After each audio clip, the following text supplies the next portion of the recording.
Le Grand Matin Sud Radio, 7h-9h, Jean-Jacques Bourdin. Merci d'être avec nous. Vous réagissez évidemment sur l'antenne de Sud Radio, comme vous le faites tous les matins, 0826 300 300. C'est Cynthia qui est là avec nous à Narbonne. Cynthia qui réagit à ce que disait tout à l'heure Robert Ménard à propos de l'Ukraine et de Donald Trump. Bonjour Cynthia. Bonjour. Bonjour, merci d'être avec nous. Cynthia, que voulez-vous dire ce matin ? Ce que je veux dire, c'est que je pense que Donald Trump, lui, a une vision assez juste de ce qui pourrait se passer. Il n'est pas dans l'émotion et il voit les choses peut-être plus loin. C'est-à-dire que le fait que, quand il dit que l'Ukraine devrait devenir un territoire russe, pourquoi pas ? De toute façon, un jour, il faudra que ce conflit s'arrête et peut-être que ce sera la seule solution pour qu'il s'arrête. Vous pensez que c'est bien, un pays envahit un autre pays, un pays indépendant, hein, un pays envahit un autre pays, s'installe et finalement on lui laisse le pays, quoi. C'est facile. C'est-à-dire que nous, par exemple, on est envahi, on dit rien et on laisse faire les choses. Les Ukrainiens se battent pour leur territoire, mais ça ne vous gêne pas, ça, Cynthia ?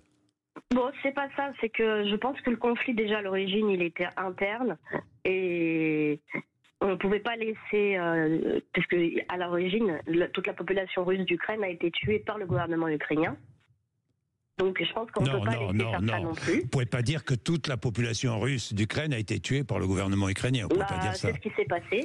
Non, faux, dit Cynthia, faux. Il y a eu des combats, il y a eu des rivalités, il y a eu entre les indépendantistes. Mais oui, dans le Donbass. D'abord, le Donbass n'est pas toute l'Ukraine, Cynthia. Le Donbass n'est pas toute l'Ukraine, vous en conviendrez. Je dis pas toute l'Ukraine, je dis que c'est la population russe d'Ukraine qui était essentiellement dans le Donbass et en Crimée qui s'est fait massacrer. Non. Je ne peux pas vous laisser dire ça parce que ce n'est pas vrai. Il y a eu des combats, des affrontements dans le Donbass. On est totalement d'accord, Cynthia, mais des deux côtés, il y a eu des affrontements et des deux côtés, il y a eu effectivement des morts, à la fois ukrainiens pro-russes et ukrainiens anti-russes.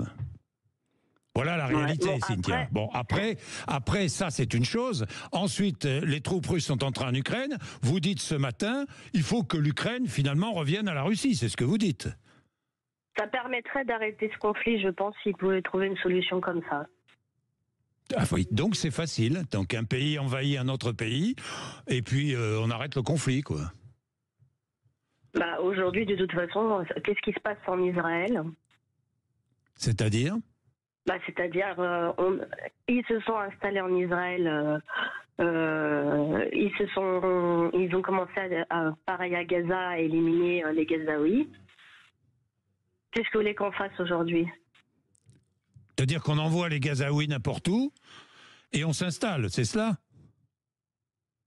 C'est ce qu'ils sont en train de faire dans tous les cas. Ça ne vous gêne pas non plus, Cynthia, ça ne vous gêne pas. J'ai pas dit que ça me gêne pas, j'ai dit simplement que pour que les massacres s'arrêtent, il va falloir trouver des solutions.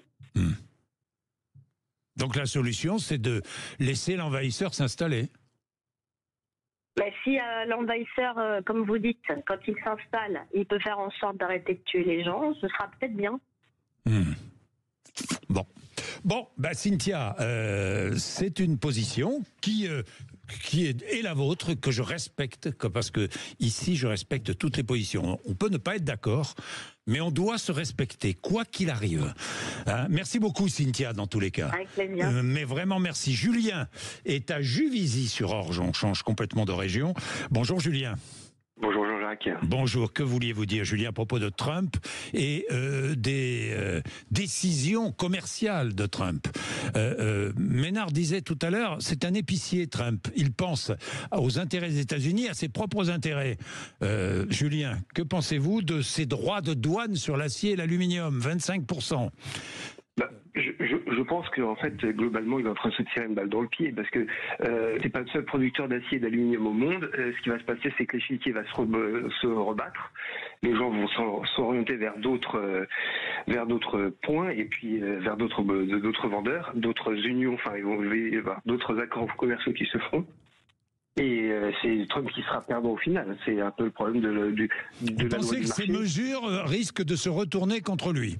Je pense forcément, oui. De toute façon, le monde, déjà globalement, comme le disait Cynthia juste avant, le monde est en train de revoir un petit peu la doctrine américaine, la Pax Americana, Pax avec guillemets bien sûr. Et effectivement, quand elle dit, moi je comprends ce qu'elle disait quand elle parlait que c'est pas les Russes qui ont envahi l'Ukraine. Faut savoir quand même qu'avant que les Russes interviennent et fassent la guerre, il y avait 12 bases militaires secrètes de la CIA en Ukraine. Si ça, c'est pas une façon d'envahir un pays, si c'est pas une façon de faire les bases secrètes de la CIA, il faudra encore, Julien, nous verrons bien, et c'est pas prouvé d'ailleurs, pour tout vous dire, Julien. Ça a été reconnu pleinement, ouvertement par les Américains eux-mêmes. Qu'il y ait des bases, dans le plus gros des... mais qu'il y ait des bases, le plus gros des journaux américains. On peut pas dire que c'est du complotisme. Mais qu'il y ait des bases en Ukraine, il y a aussi des bases russes en Russie. Je comprends pas très bien, Julien. C'est pas une raison. Là, on parle des Américains en Ukraine et on parle des Russes en Russie. Mais je suis tout à fait d'accord qu'il y ait des Russes en Russie, c'est normal. Il y a des Français en Français, c'est normal. Qu'il y ait des Américains en Amérique, c'est normal. Mais il y a des Américains en Ukraine à 300 000 km, enfin à 30, milliers de kilomètres de chez eux. Non, ils sont pas en train de défendre. Vous pensez que c'est pour ça que les Russes ont envahi l'Ukraine? Vous pensez que c'est pour ça? Bien sûr, c'est de la provocation. Quand il y a une situation de irréversible qui entraîne à une guerre, ce qu'il faut accuser, c'est pas celui qui se défend, c'est celui qui a entraîné cette situation irréversible. Donc les responsables, ce sont les Américains, quoi. Mais bien sûr, depuis toujours, de toutes les guerres de tous les pays du monde, c'est les Américains. Il faut savoir que les seuls qui ont mis une bombe atomique sur Terre, c'est les Américains. Et moi, je trouve ça, qu'il y ait l'hubris qui se mette en place pour enfin avoir une réponse à cette hégémonie toute puissance. Pardon, mais de vous dire, mais Donald Trump veut accélérer cette hégémonie et cette toute-puissance. Non. Donald Trump, il est en train de ralentir cette hégémonie, cette toute-puissance, parce que lui, en fait, la différence qu'il y a entre Trump et tous les autres présidents politiques avant, c'est que les autres présidents, c'était des politiciens, des gens qui ont été formés et éduqués dans l'optique d'être cette fameuse surpuissance et toute-puissance. Trump, lui, c'est un businessman. Le mec, il a appris à faire du business to business.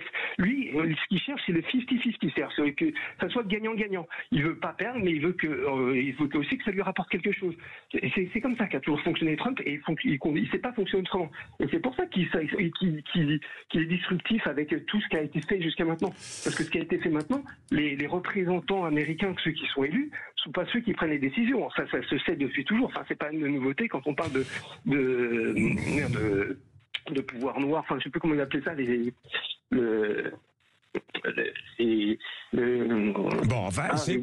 Bon, Julien, vous défendez votre point de vue, là encore, et j'en suis très heureux. Chacun a son avis sur la question. Merci dans tous les cas d'être venu nous témoigner ce matin sur Sud Radio. Il est 8h01, j'ai déjà du retard, donc on va revenir sur les déclarations de Donald Trump à propos de l'Ukraine. On va revenir sur évidemment l'enquête sur la mort de la petite Louise dans un instant avec Laurie Leclerc. En attendant, la météo.